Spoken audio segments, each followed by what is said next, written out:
Assalamualaikum warahmatullahi wabarakatuh. Waalaikumsalam warahmatullahi wabarakatuh. Bismillahirrahmanirrahim. Alhamdulillahirabbil alamin. Allahumma shalli wa sallim wa barik ala sayyidina wa maulana Muhammadin wa ala alihi wa ashabihi wa man tabi'ahum bi ihsan ila yaumiddin. Amma ba'd. Fa ya ibadallah, usikum wa nafsi bi taqwallah wa ta'ati la'allakum turhamun. Kaum muslimin wal muslimat, para orang tua jamaah Masjid Jami' Ar-Rahman, yang semoga kita semua yang hadir pada saat ini selalu dalam limpahan rahmat, berkah dan tentunya nikmat dalam beristiqomahan ibadah kita kepada Allah Subhanahu wa taala. Salah satu nikmat yang paling besar kita rasakan pada saat ini, Allah mudahkan kita bersujud. Allah mudahkan kita bangun di waktu pagi,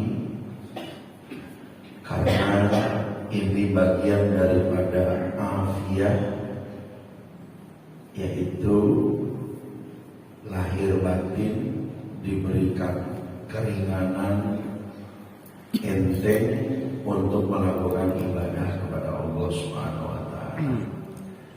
Maka mudah-mudahan dalam kesempatan yang penuh dengan kemuliaan ini kita lakukan sebaik mungkin dengan mengisi sisa-sisa waktu yang kita punya untuk thalabul ilmi sebagai bentuk ikhtiar kita agar ibadah, amal saleh dan kebajikan yang kita lakukan diterima oleh Allah Subhanahu wa taala dan menjadi wasilah kebahagiaan kita untuk dunia dan akhirat. Mari kita mulai dengan pembacaan surah Al-Fatihah. Semoga Allah panjangkan usia kita, Allah berkahkan kehidupan kita lahir dan batin, dan semoga dengan sisa-sisa usia yang kita miliki ini kita semakin istiqomah menuju keridhaan di hadapan Allah Subhanahu wa taala. Amin. Al-Fatihah hadrati li sayyidina qutbil anfas Habib Muhammad bin Abdul Rahman Al-Qas wa Syekhan bin Abdullah Maras wa sayyidina qutbil arsyad Qadil Ibad wal Bilad Al-Habib Abdullah ibn Alawi Al-Haddad, Sayyidina Ahmad bin Zaid Al-Amshi wa Sayyidina Umar Al-Amshi wa Sayyidina Habib Al-Habib Hassan Al-Habib Salih Ibn Imam Abdullah bin Al-Syatiri wal-Habib Abu Yusuf Muhammad bin Alawi bin Abbas Al-Maliki wal-Habib Abdul Qadir Jilani bin Malik Abdullah Al-Syatiri wa Haji Muzammil Al-Habib Rizal bin Ali bin Abdullah Jamalullah wa Sayyid Mahmid Abdullah bin Muhammad bin Abdullah bin Sala'in wa Syekhina Muhammad bin Haji Ma'in Rusdi Syekhina Syekh Muhammad Sa'ad Qadubina wa Syekh Muhammad Tahmul Al-Madani wa Habib Ahmad bin Asad Al-Kab wa Dhumila Abdullah Al-Zain bin Abraham bin Sunnah Rasul Fara'im wa Ali Salsalatihim bi'anna Allah yadagasham wa rahmal wa bi'anna Allah ya'inu alayna min barakatih wa ta'arihim wa anna wa karamatih wa sararihim wa nafa'ina min dini wa adani wal akhirah wa ila hadratin Nabi Sayyidina Muhammad sallallahu alaihi wasallam. Al-Fatihah. A'udzu billahi minasy syaithanir rajim. Bismillahirrahmanirrahim. Alhamdulillahi rabbil alamin. Ar-Rahmanir Rahim. Maliki yaumiddin. Iyyaka na'budu wa iyyaka nasta'in. Ihdinas siratal mustaqim. Shiratal ladzina an'amta 'alaihim ghairil maghdubi 'alaihim waladdallin. Amin. Bismillahirrahmanirrahim. Qala mu'allif rahimahullah ta'ala wa nafa'ana bih wa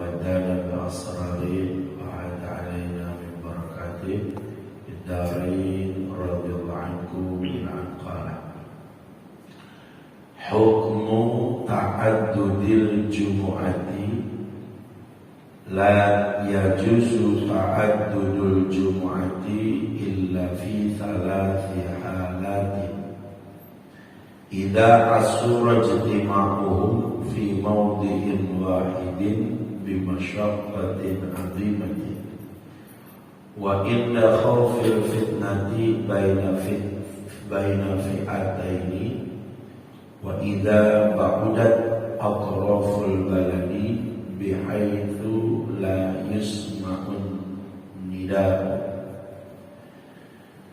Satu pertemuan ini kita akan melanjutkan bahasan Jumat yang diawali ta'addudul Jumu'ah. Ta'addud itu biasa diartikan terbilang. Kalau saya sandarkan ta'addudul Jumu'ah, terbilangnya sholat Jumat di dalam satu tempat.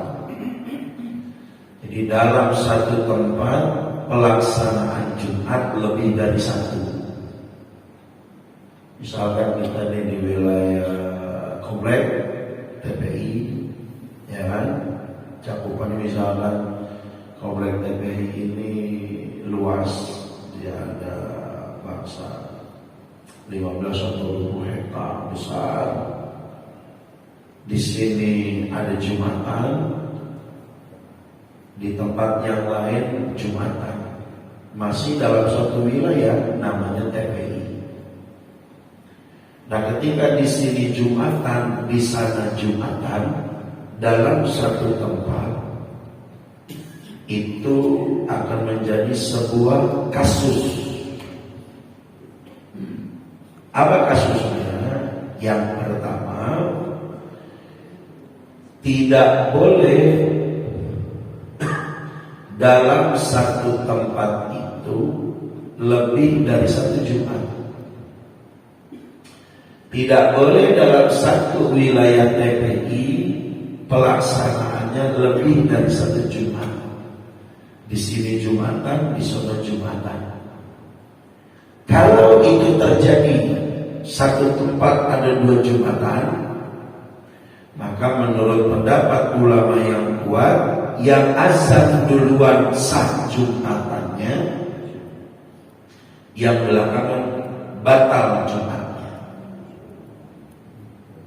Apa? Jangan dipikirin, dengerin dulu nih, ntar baru pikirin.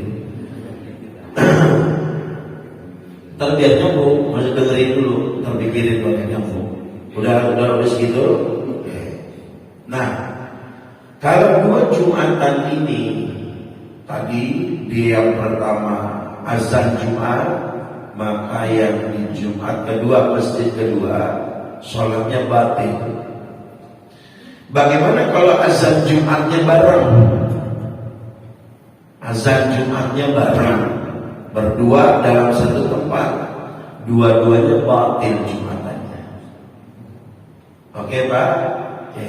Itu kasus pertama kayak begitu. Saya sering singgung, dulu di zaman Rasulullah itu Jumatan sekali Rasulullah. Maka dikatakan ketika Nabi Jumatan satu kali, semua sahabat Rasulullah yang rumahnya jauh pada datang sama Nabi. Ada yang berangkat jam 8 pagi, ada yang berangkat jam 7 karena rumahnya jauh. Maka pada saat itu kasus, bagaimana kalau Lebaran pada hari Jumat? Apakah kami boleh, masih wajibkah sholat Jumat? Maka saat itu kata Rasulullah, kita khutbah Idul Adha dan Idul Fitri, maka Jumatnya gugur. Kenapa Jumatnya gugur? Karena satu masyaqqah, mengumpulkan jamaah kembali agak susah. Nah kan kalau sekarang kasusnya berbeda nih, ya kan? Udah gak satu Jumat lagi, satu tempat bisa 2, 3, 4, 5 Jumat. Nah di sini dikatakan oleh Al-Habib Ahmad bin Hasan Al-Kab, apa hukumnya dalam satu tempat ini terbilang Jumat. Di Ar-Rahman Jumatan, di Masjid Al-Istiqomah Jumatan, di Masjid Al-Furqan Jumatan. Ini mah saya nebak-nebak nama masjid. Iya enggak? Yang penting kan nama masjid itu. Nah itu satu tempat tuh. Maka semulanya la yajuzu ta'addudul jumu'ati, tidak diperkenankan terbilangnya sholat Jumat dalam satu tempat. Artinya dalam satu tempat itu hanya satu sholat Jumat. Bapak paham gak yang saya maksud? Ya kan? Maksud satu Jumat itu di satu masjid, ya Jumatan di situ aja. Nggak boleh di masjid lain kita sholat Jumat. Dasarnya itu. Nah tapi kalau udah terlanjur terjadi dan terbilang Jumatnya memang udah kagak boleh, itu illa fi salati halatin, ada 3 hal yang menyebabkan terbilangnya sholat Jumat dalam satu tempat menjadi boleh.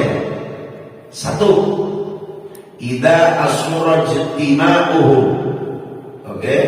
Idza asura ijtima'uhum fi mawdi'in wa'id bi masyaqqatin 'azimah. Ketika di satu masjid Jami' Ar-Rahman ini udah tidak menampung kuantitas jamaah, lantai 1, lantai 2, lantai 3 penuh sama jamaah. Apa jualan-jualan di jamaah, ya kan? Nah sehingga kita punya inisiatif membuat di tempat lain yang agak jauh, membangun masjid masuk satu wilayah komplek TPI. Seumpama karena populasi penduduk banyak, di Masjid Ar-Rahman udah penuh jamaah, maka di masjid selain Jami Ar-Rahman dalam satu komplek boleh kembali mendirikan ibadah Jumat. Alasannya kenapa? Di masjid ini sudah tidak menampung. Gitu ya Pak? Tapi kayaknya jarang dah alasannya kayak begini. Ya enggak? Jarang alasannya kayak begini, jarang. Apalagi urusan masalah hukum. Orang sekarang itu cara pikirnya begini Pak. Yang penting saya Jumatan, yang penting saya sholat jamaah, selesai udah. Dia kan hanya hukum apa lagi sebagainya. Satu itu ya. Kedua, wa inda khawfil fitnati baina fi'ataini, ada kekhawatiran fitnah. Ada kekhawatiran fitnah di antara dua kelompok. Contoh. Sini, ya kan? Kita Jumatan azannya 2 kali. Oke? Ada satu kelompok teman kita yang jumlah masanya banyak juga. Ada kisaran 200 orang sekali Jumatan di sini. Kata satu kelompok itu ngomong, Pak, di dalam hadis Nabi dan Nabi berkhutbah azannya cuma sekali. Bapak kenapa 2 kali? Kata yang 2 kali, saya melakukan azan 2 kali ini mengikuti petunjuk sahabat Nabi Sayyidina Utsman bin Affan. Oh berarti kalau Bapak ngikutin Sayyidina Utsman bin Affan, berapa nggak ngikutin Rasulullah dong? Itu kira-kira pikiran dia begitu tuh. Kalau saya ngikutin Nabi, azan sekali Jumatan. Nah jadi setiap mau Jumatan di Ar-Rahman cekcok mulu. Paham gak? Cekcok mulu. Terus itu sebenarnya siapa sih yang ngajarin? Bapak ada Bilal, sampai ada Innallaha wa malaikatahu yusholluna 'alan nabi ya ayyuhalladzina amanu shollu 'alaihi wa sallimu taslima. Itu kan di hadis Nabi-nya enggak ada. Jadi enggak pernah akur dia. Di satu masjid ini enggak pernah akur, terkhusus dalam konsep ibadah sholat Jumat. Karena ada khawatir fitnah yang bisa memecah belah umat, maka kelompok yang satu ini baiknya dia pindah di tempat yang lain, walaupun dalam satu wilayah, mendirikan ibadah sholat Jumat. Gitu ya Pak? Ya, padahal nanya aja sekali, aja dua kali, udah nggak perlu ditanyakan sama kita itu begitu. Sekarang itu ya persatuan. Gitu. Apa? Dua. Itu alasan kedua. Alasan nomor kedua, seseorang boleh mendirikan ibadah Jumat lebih dari satu Jumat di dalam satu wilayah apabila di dalam satu Jumatan satu tempat itu terjadi fitnah di antara dua kelompok. Nah makanya untuk memisahkan daripada bergabung fitnah, lebih baik terpisah, ada keharmonisan, maka mendirikan Jumat di tempat yang lain dalam satu wilayah dibolehkan. Paham Pak? Oke. Kedua, wa idza ba'uda atraful baladi bi'aitu la yusma'un nida. Dalam satu tempat ini, satu masjid Ar-Rahman Jumatan. Tapi setiap yang ajak sholat 5 waktu tidak pernah terdengar sama orang-orang yang di wilayah lingkungan komplek TPI yang rumahnya jauh seumpama. Maka dengeran sama dia. Nah itu orang-orang yang nggak mendengar kumandang azan dari Masjid Jami Ar-Rahman, jumlahnya ribuan orang. Kira-kira itu kayak begitu. Jadi sehingga ada seruan azan mereka nggak paham, nggak tahu. Yang tahunya adalah ini jam seumpama, ya kan? Nah, maka pada saat itu, ketika kita ada seruan azan, tidak ada yang mendengar karena saking jauhnya jarak tempat dia dengan ini masjid dalam melaksanakan Jumat. Mereka orang-orang yang kagak mendengar itu azan kumandang Jumat, dibolehkan membangun ibadah Jumat di wilayahnya, walaupun dalam satu wilayah. Apa? Tapi ini jarang kejadian kan? Jarang. Ini speaker gede banget, sekiloman kagak dengar. Ya, gitu ya Pak.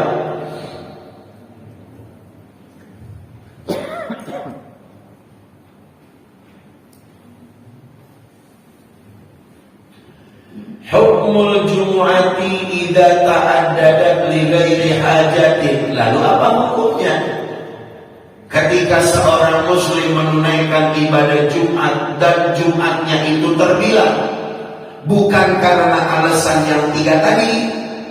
Ada 2 Jumat dalam satu wilayah, tapi bukan alasan tadi. Alasan pertama, kalau misalkan jamaahnya udah menumpuk, itu nggak masalah. Alasan kedua, karena ada 2 konflik, 2 kelompok orang, itu nggak masalah. Atau karena nggak ada seruan azan yang bisa terdengar, maka membuat 2 Jumat nggak masalah. Ini nggak ada 3 alasan tadi, ya kan? Dibuat aja itu masjid sama dia untuk mendirikan ibadah sholat Jumat. Sumpah misalkan di sini Jumatan, di gerbang komplek TPI ada masjid juga kan? Sumpama dibikin itu Jumatan. Alasannya bukan 3 yang ini nih. Alasannya bukan 3 yang ini. Maka hukumnya 1, antaqo a'man fal hukmu annahuma kebetulan. Apabila Jumatnya bareng, azannya bareng, sholatnya bareng, khutbahnya bareng, maka dua-duanya sholatnya nggak sah. Oke? Dua-duanya batal sholatnya. Fayajibu alaihimul ijtima'. Dua kelompok masjid ini wajib dikumpulkan dan diulang kembali Jumatannya. Kira-kira mungkin apa kan? Mungkin ada. Enggak. Misalnya di alam nyata mungkin apa kagak? Kalau di pikiran mungkin aja. Di alam nyata mungkin apa kagak? Ayo Pak.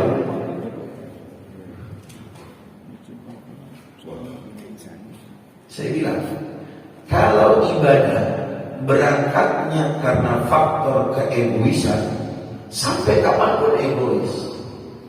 Tapi kalau ibadah konsepnya tasamuh, saling bermurah hati, harmonis, hati terbuka, dibuka konsep dalam ilmu fikih, aman gitu. Ya kan dari sini ke gerbang gak jauh-jauh amat. Cuman kalau jalan kaki ya lumayan, ya kan? Dari sini ke gerbang depan komplek TB itu lumayan. Jalan kaki, kalau naik motor enak. Di sana di ujung ada masjid, dibikin sholat Jumat dalam satu wilayah. Padahal Ar-Rahman masih bisa menampung, ya kan? Ketika terjadi Jumatan, dua-duanya batal. Bagaimana supaya Jumatannya itu sah? Maka kedua kelompok ini wajib digabung. Terserah mau gabungnya di masjid depan atau jamaah depan gabung di masjid Ar-Rahman, ulang Jumatannya. Ya di sini mah bisa-bisa aja, ya kan? Cuma kayaknya nyatanya agak susah, ya Pak? Paham? Aduh. Susah ulang Jumat. Ya. Dua. Ya, namanya ngaji bikin, ada yang di konsep, ada yang di fakta, ya kan Pak? Yang di konsep ya simpen dulu, yang di fakta, yang tak dulu kita perhatiin, bener apa kagak. Nomor 2. Antas biko ihdahuma al-ukhra. Masjid Ar-Rahman duluan Jumatannya, ya. Masjid yang di pintu gerbang TPI belakangan. Di sini dapat 5 menit Jumatan udah khutbah, di sana baru azan. Oke? Annahu tasihus sabiqah. Maka sholat Jumat yang sah Masjid Ar-Rahman karena dia lebih dulu. Wa tabtulul mutaakhirah, maka masjid yang ada di gerbang TPI itu sholatnya batal. Dia cukup mengganti sholat zuhur.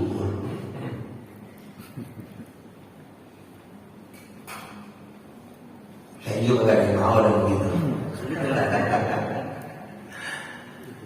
Itulah Masya-Allah, luas gitu ya Pak.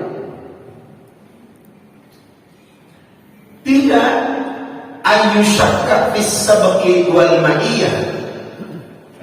Jamaah Ar-Rahman sama jamaah di pintu gerbang TPI ada keraguan.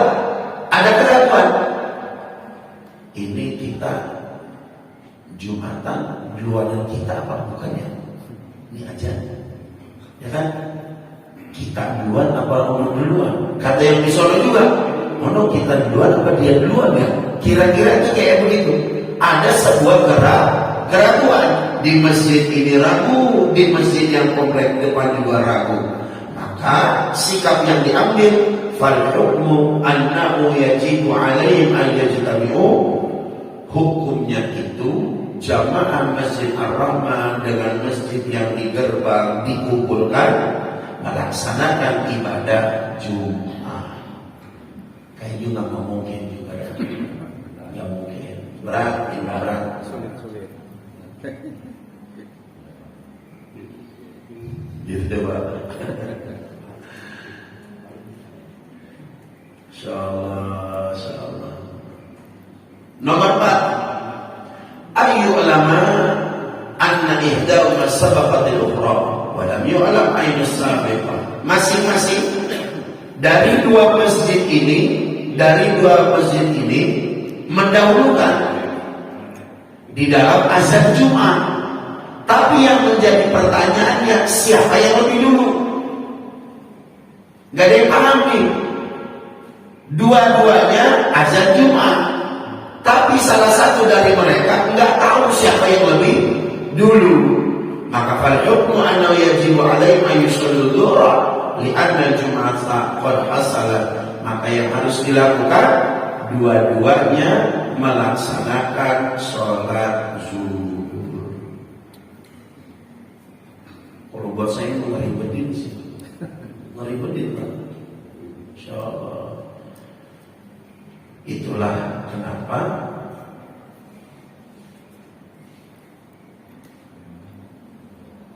sholat Jumat harus hati-hati. Maka saya bilang begini, yang harus kita tegesin sekarang ini adalah kompaknya jamaah di masjid kita adalah modal yang paling utama. Misalkan dalam satu wilayah komplek nih, ya kan, yang begitu luas, seumpama masjid tertuanya Ar-Rahman, seumpama, ya kan, rawat dia. Nah, ketika populasi penduduknya makin banyak, di bawah penuh, di atas penuh, ya kan, sampai lantai 3 penuh, sehingga nggak menampung jamaah laki-laki, ya kan, di saat sholat Jumat. Maka keluarkanlah sebuah kebijakan, cari di dalam satu tempat di wilayah TPI, dibangunkan sebuah masjid untuk diupayakan melaksanakan ibadah Jumat. Kecuali Ar-Rahman masjidnya pelebaran, tambah 5.000 meter, aman. Ya kan Pak? Atau misalkan bikin masjid 5.000 meter, halamannya 5.000 meter, ya itu masjid jamek namanya. Itulah yang dimaksud oleh para agama, para ulama-ulama salafus saleh. Kenapa Jumatan itu hanya satu titik? Karena mereka konsepnya di masjid jamek, itu menampung ribuan jamaah dalam satu titik, bisa menunaikan ibadah Jumat. Begitu ya Pak? Baik, ada yang mau ditanyakan? Saya persilakan. Silakan Bapak Ibu menyambut sholat Jumat materi atau yang lain-lainnya. Silakan. Silakan Pak Edi. Assalamualaikum warahmatullahi wabarakatuh. Ini Pak, ada wilayah yang masjid satu dengan masjid lain paling 300 meter. Dari dulu itu, tapi yang satu ini masjid Karbala Muhammadiyah, yang satu masjid bukan Muhammadiyah. Jadi sholat Jumat juga masing-masing, sholat biasa masing-masing. Bagaimana nih Pak? Apanya bagaimana nih?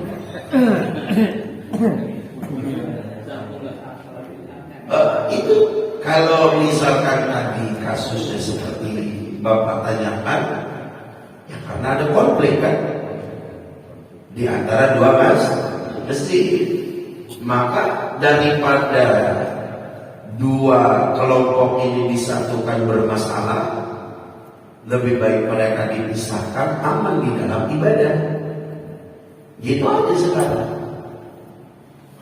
Gak masalah aja, gak apa-apa, boleh. Itu udah dari dulu. Gak masalah. Bapak, saya tadi kita sih Bapak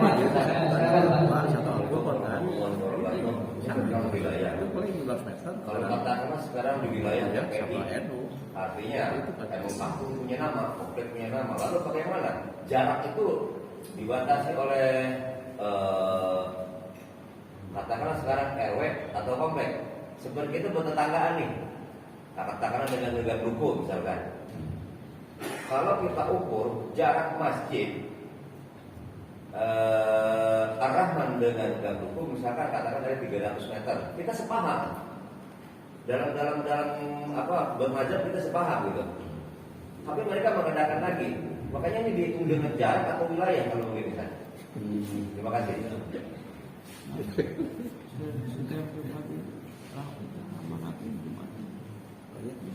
Ya. Gini, yang harus kita perhatikan itu TPI ini kan nama sebuah komplek. Kamu sebenarnya TPI itu apa? Gondrong, Sobang, Ngerokok ya, Ngerokok. Berarti kan di seberang sana, kalau keluar TPI ke kanan, Gang Duku. Biasanya Rokok juga. Jadi gini Pak, selama dia masih disebut wilayah Ngerokok, maka konsepnya itu dalam satu kampung merokok ya satu Jumatan. Oke? Dalam satu kampung itu ya satu Jumatan. Kalau seandainya populasi penduduknya bertambah, di satu masjid itu dapat menampung, maka di kampung merokok itulah tambah lagi masjid untuk mendirikan ibadah Jumat. Cuma di Indonesia doang Jumatan banyak, sehingga ulama yang lebih hati-hati itu mereka selepas sholat Jumat pasti mereka sholat Zuhur. Yaitu kekhawatiran itu dalam satu wilayah banyaknya ibadah Jumat itu untuk kehati-hatian. Ya kan beda kalau misalkan bapak kayak umroh, haji, ya kan, sholat Jumat di Madinah, ya Madinah spot. Di wilayah lain ya Jumatan. Nah itu disebutin namanya masjid Jami. Nah kalau yang ditanyakan tadi Ustaz Saroni, oh ini Jumatan, mana Jumatan, ya itu lah konsep kita. Karena di masing-masing kita punya kampung, ya antara tokoh masyarakat dan para ulama yang membuat konsepnya maunya seperti itu. Kan masih ramai tuh di wilayah kemasyarakatan kita, di mana dibangun masjid, di situ dibangun Jumat, ya kan? Padahal nggak mesti orang bangun masjid itu nggak mesti sholat Jumat. Boleh-boleh aja. Yang lain? Selama nggak berkumpul, artinya juga populasi penduduk satu masjid itu udah padat ya kan. Nah sekarang kita nanya, jangankan di masjid lantai dasar, lantai 2 penuh, lantai dasar aja kagak penuh Jumatan, ya kan? Lantai dasar aja mereka Jumatan. Padahal kalau digabungkan di dalam satu tempat itu masih menampung. Nah pertanyaan kita, maukah mereka disatukan dengan cara kayak begitu? Ribet kan? Sulit. Kecuali masyarakatnya sam'an wa ta'ah. Kata masyarakat, saya mah bagaimana pemerintah, saya bagaimana guru, selesai. Yang penting saya mah sholat Jumat. Nah, kan masyarakat jamaah begitu cuma segelintir orang. Yang paling banyak enak aja. Jadi mesti gue capek-capek bangun, toto kagak ada Jumatan. Kan gak enak begitu. Rame lagi aja. Ya udah masing-masing aja. Mau berapa kerikil ya coba yang penting Jumatan. Kacau itu. Sekarang tuh begitu Jumatan. Terus Masih ada bapak-bapak? Tambahan aja. Jadi kalau ada salah satu apa di dalam satu lingkungan komplek misalnya,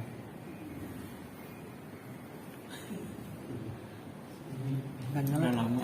Itu misalnya, terus niat dia mengadakan Jumat, niatnya bukan seperti yang tadi Ustadz utarakan bla bla bla tadi ya, hanya berharap itu apa namanya kotak amal. Itu bagaimana Pak Ustadz? Di mata neraka. Ya ada pemasukan. Makasih. Assalamualaikum warahmatullahi wabarakatuh. Kata amal ini amal ujung-ujungnya ini.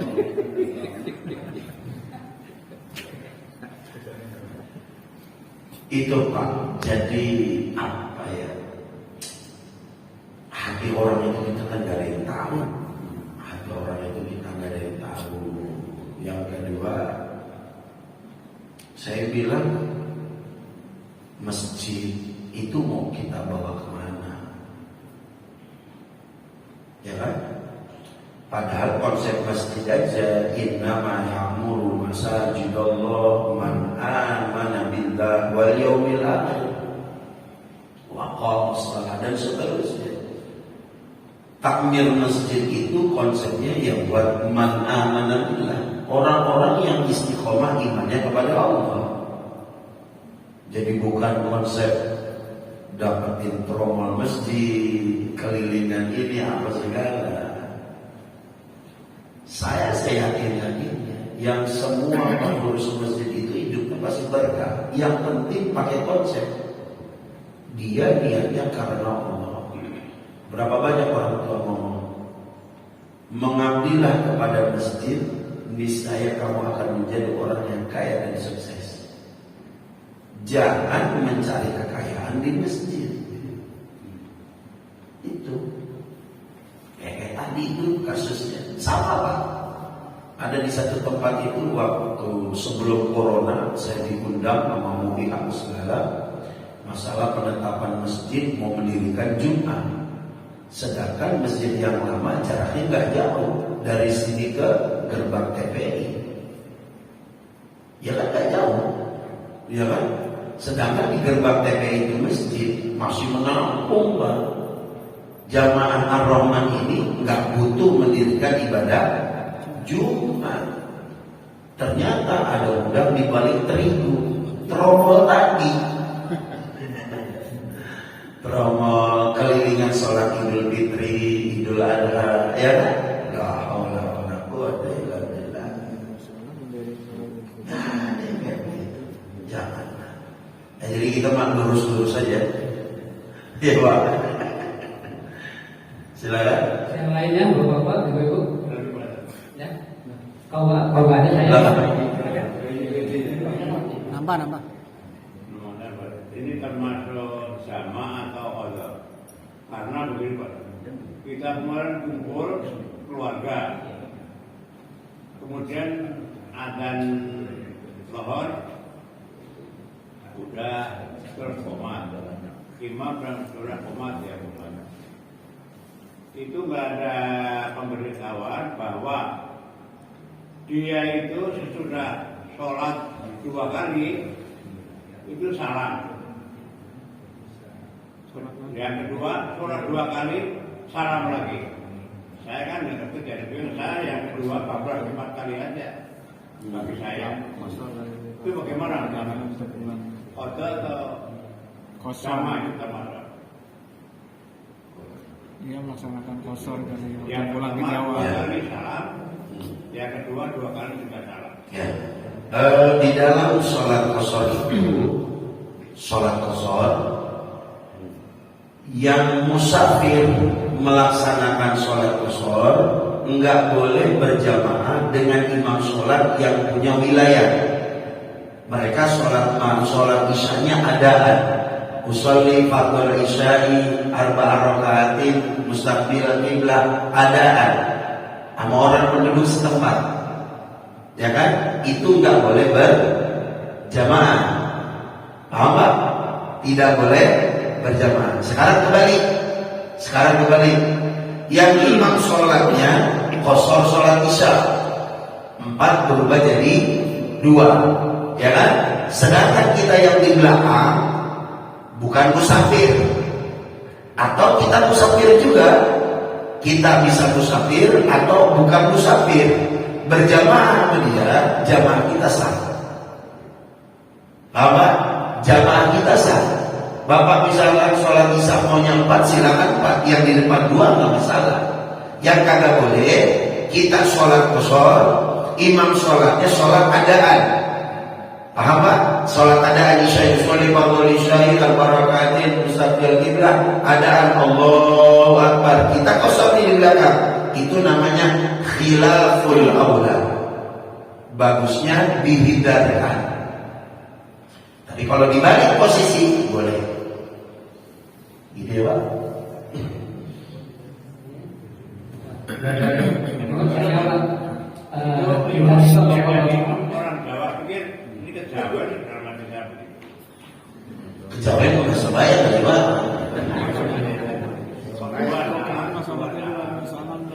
Ini dikurang paham. ya, itu sholat kosor Pak. Yang lain itu ini pertanyaan saya Pak. Kita lihat di zaman sekarang ini medsos, bahwa baca buku-buku berdebaran di Ustaz. Kalau supaya kita juga salah arah, nggak salah langkah, saran dari pengalaman Bapak, kita membeli buku atau membaca buku dari supaya nggak salah langkah, membelinya saran ini bagaimana bukunya Pak? Maksudnya gimana? Maksudnya sekarang buku macam-macam nih masanya Pak. Sebagai tadi umumnya di Indonesia kan banyaknya aliran Syafi'i, ya, mazhab Syafi'i atau Muhammadiyah. Supaya kita banyaknya aliran ini supaya tidak salah buku, pandangan Bapak membeli buku apa yang sudah Bapak kajian. Ya. Ini yang saya mau sampaikan ke orang tua saya di pagi ini. Sebenarnya itu ilmu di dalam agama kita itu banyak luar biasa. Nah untuk kita yang suka membaca buku, ya Bapak mau fokusnya tentang konsep apa buku yang dibaca? Apa tentang konsep adab, konsep akhlak, konsep tasawuf, atau konsep fikih? Kalau fikih aturannya syariat, kalau konsep akhlak urusannya hati, fikih urusannya luar.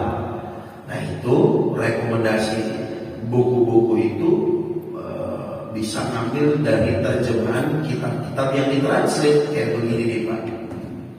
Ini saya buku namanya At-Taqriratus Sadidah. Ini yang nulis masih hidup. Guru besarnya di Madinah. Ini mazhab murni Imam Syafi'i. Mazhab murni Imam Syafi'i. Gak ada campuran dalam mazhab yang lain. Tapi kalau Bapak beli bukunya seperti Bidayatul Mujtahid, Wa Nihayatul Muqtasid, karya Ibnu Rushdi yang udah diterjemah, itu pandangan 4 mazhab.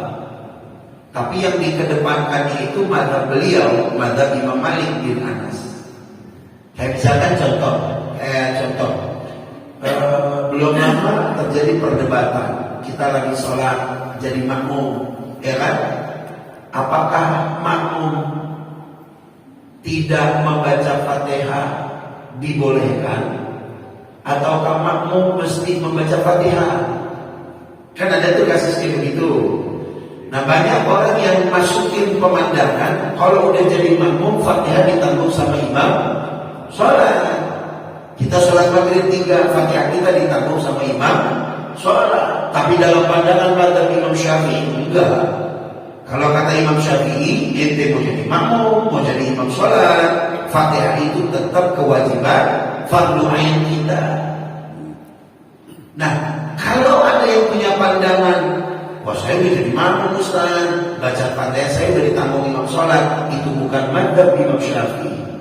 Itu mazhabnya Imam Abu Hanifah, pengikut Imam Abu Hanifah, Imam Malik bin Anas, sama Imam Ahmad bin Hanbal. Itu salah satu kutipan yang disampaikan oleh Syekh Nawawi di dalam kitabnya Muraqil Ubudiyah. Hal-hal yang kayak begitulah yang bikin kekacauan di Indonesia kayak begitu. Makanya saya amanah ke bapak-bapak, sekiranya masalah hukum kita belum paham, diam dan mesti bertanya.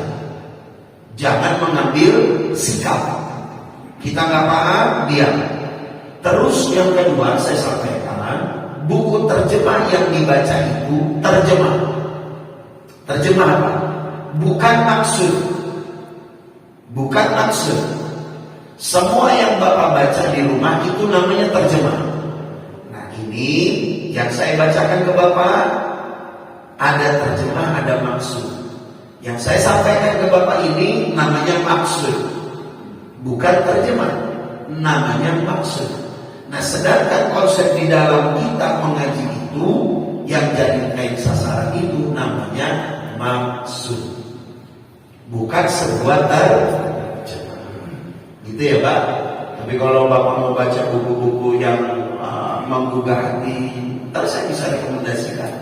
Kayak misalkan terjemah Nasoihul Ibad, itu cerita perjalanan orang-orang soleh terdahulu. Itu yang penulis awalnya, matanya itu yang nulis Al-Imam Ibnu Hajar Al-Asqalani, dijelaskan oleh Syekh Muhammad Nawawi Al-Balkani. Ada lagi kitab Nasoihul Diniyah. Banyak Pak kitab itu, banyak. Bisa saya rekomendasikan nanti buku-bukunya. Yang penting kita rajin baca. Gitu ya Pak. Ya, pertanyaannya juga materi hari ini Pak Ustaz. Ini bagaimana Pak Ustaz minta apa namanya? Apakah dijalanin boleh atau nggak boleh atau bagaimana? Nanti Pak Ustaz minta tolong karena itu di medsos itu banyak banget amalan-amalan yang contoh kecil disebut uang balen disebut uang balen. Jadi kalau saya gambarnya gini, kalau kita punya uang nih misalnya 50.000, lalu dijikirin segala macam, setelah itu jikirnya jikir kita hari-hari biasa gitu Pak Ustaz, lalu dilipat taruh di dompet. Nah selama uang itu tidak dijajanin, insya Allah dompetnya itu selalu terisi terus. Itu bagaimana Pak Ustaz? Kalau kerja ya memang ada itu. Okay. Iya memang ada itu. Bagaimana menurut Ini ya? medsos ada jawaban ini. Takutnya kan misalnya kita misalnya saya yakin misalnya, tapi menurut pandangan ilmu fikih itu bagaimana? Yeah. Kan yang dibacakan bagus-bagus ayatnya, 2 kalimat syahadat, terus Asmaul Husna. Betul. Ya, makasih Pak Ustaz. Pertama, yang Bapak sampaikan itu adalah halusinasi. Walaupun mereka mengiklan dengan ayat-ayat yang khusus, zikir-zikir yang khusus. Yang kedua, merusak hati. Kita naruh uang 50, kita wirid, bacanya 1.000, yang kita bayangin 50. Wah, 40 juta nih, 500 juta nih, ya kan? Yang seharusnya zikir itu al-qasad billah, zikir itu tujuannya hanya karena Allah, yang karena Allah kegeser, fokusnya ke uang. Itu terik halusinasi. Sama ketika kita zikir, ya kan? 2 jam, 3 jam. Kelar zikir badan kita enteng, muka kita bercahaya. Masya Allah, mantap bantah diri dan begini. Seumpama. Terus ada perasaan-perasaan yang lain, bersih ini saya punya dosa dan lain sebagainya. Itu kata Allah Subhanahu wa taala, "Fala tusakku anfusakum." Jangan sekali-kali Anda merasa bersih. Itu salah satu bagian daripada jebakan setan. Berapa banyak orang yang rajin sujud, rajin bangun tahajud, rajin zikiran, sebab dia berkata salah, kebaikan dia hancur seketika. Hawa, jadi yang kayak begitu nggak banyak. Pakong. Gitu ya, janganlah. Artinya, kok itu yang ditawarin ayat-ayat Al-Quran apa segala? Ya, namanya orang iklan. Al-Quran membuat dia pakai apapun silahkan. Yang penting bertanggung jawab. Dukun. Gitu ya. Ya, syukur Pak Ustaz. Ya, Al-Adiniyah, Al-Fatihah. Alhamdulillah Rabbil Alamin, Ar-Rahmanir Rahim, Maliki Yawmiddin. Iyyaka na'budu wa iyyaka nasta'in, ihdinas siratal mustaqim. Siratal ladzina an'amta 'alaihim ghairil maghdubi 'alaihim waladdallin. Amin. Bismillahirrahmanirrahim. Alhamdulillah Rabbil Alamin. Allahumma shalli wa sallim ala sayyidina Muhammad wa ala ali sayyidina Muhammad. Allahumma ighfir lana dhunubana wa li walidina warhamna kama rabbayana shaghira. Wa liman shaykhina mu'allimina wa ashabil ulumil wajibat alaina wa liman ajrana al-khaira bi hadhihi sa'ali jamil mu'minin wal mu'minat wal muslimin wal muslimat ala yamin wa rahmatika ya arhamar rahimin. Allahumma ja'al jamana hadha jamal marhuma faqarrabna min ba'di tabarrakan ma'asuma wa la taj'alna maqina wa la minna wa la ma'ana wa la miyat wa la syayyan wa matrudan wa mahrum ya arhamar rahimin. Rabbana